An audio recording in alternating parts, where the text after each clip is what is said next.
अस्सलामु अलैकुम वरहमतुल्लाहि वबरकातुहू। अल्लाह तबारक व ताला दे सोहने ते बाबरकत नाम तो शुरू करना जिहड़ा तमाम जहाना दा मालिक है।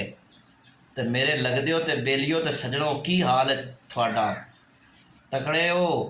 ते जनाब अज दी कहानी शुरू करने है। अज दी गल इंज है कि किसी मुल्क का बादशाह होंदा है ते उन दी बादशाही दे अंदर ना तीन बंदियां नूं पकड़ के लिआंदा जांदा है ते उनदे कोल जदों ले आउंदे ने ना ते उन्हां ते कोई ऐसा जुर्म साबित हो जाता है कि उन्हां नूं सज़ा फांसी दी सुना दित्ती जांदी। ते जदों उन्हां तीन बंदियां नूं फांसी दी सज़ा सुना दित्ती जांदी है ना ते तरीक हो जाती है तय। ते जदों तरीक तय हो जाती है तो वह जिहड़ा बादशाह का दरबार लगा होंदा है वह ख़त्म टाइम ख़त्म हो जाता है तो उन्होंने जेल के अंदर भेज देंगे ने। वो तरीक आ जाती है, उस तरीक पर उन्होंने बंदियां नूं ले आउंदे ने जिथे उन्हें फांसी देनी होंदी।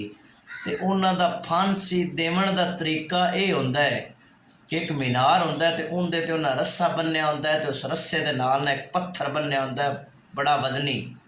तो उन्हें एक थल्ले पत्थर रखा होंदा है तो उनके दरम्यान उस बंदे नूं खड़ा कर देंदे ने तो उत्तों रस्सा देंदे ने छड़ ते वह पत्थर आके बंदे दे सिर दे विच लगदा है तो बंदा उनदे नाल मर जांदा है।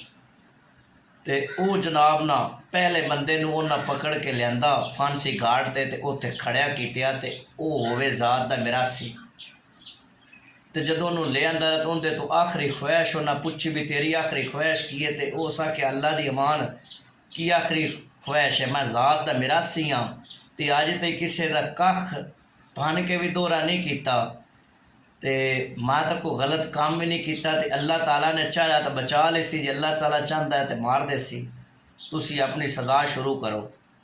जदों उन्हें इतनी गल की तो बादशाह के हुक्म के नाल ही उन्हें रस्सा छड़ दिता। तो जदों रस्सा छड्या ना अल्लाह की करनी ऐसी हुई कि रस्सा उनके सिर तो ना वो जिहड़ा पत्थर आ एक गिठ उत्ते आके रुक गया। तो जदों रुक गया ना तो सारे उस दरबार दे विच या जिथे फांसी घाट आ उनदे विच बंदे आख्या भी ये मिरासी तो बड़ा पहुंचा है तो ये हो गया तो वो हो गया। उन्हें जनाब मिरासी नूं ना छड़ दिता तो मिरासी आपकी चादर छंडदा छंडदा उत्थों तितर बितर होया। दूसरे बंदे नूं ना ले आंदा तो जदों दूसरे बंदे नूं ना ले आंदा ना वो ज़ात दा होवे मौलवी। तो जदों उन्होंने ले आंदा ना तो उनके तो उन्हें पूछा भी तेरी आखिरी ख्वाहिश की हो सके, मेरी की आखिरी ख्वाहिश होनी है। सारी जिंदगी लोगों को तबलीग करता रहा, दीन के हवाले ना दसदा रहा तो काम भी कोई बुरा को नहीं किया। अगर अल्लाह ने चाहा तो बच जासा, अगर अल्लाह चाहता है तो मरना चाहता है तो मर जासा। उनदी भी जनाब उन्होंने खड़िया उत्थे करके रस्सा छड़ दिता। जदों रस्सा छड्या ना तो अल्लाह की करनी ऐसी हुई कि रस्सा जनाब उनका भी सिर तो आके गिठ उत्ते ना रुक गया। तो जदों रुक गया ना उन्हें मौलवी ने भी छड़ दिता भी मौलवी भी बंदा बड़ा चंगा है।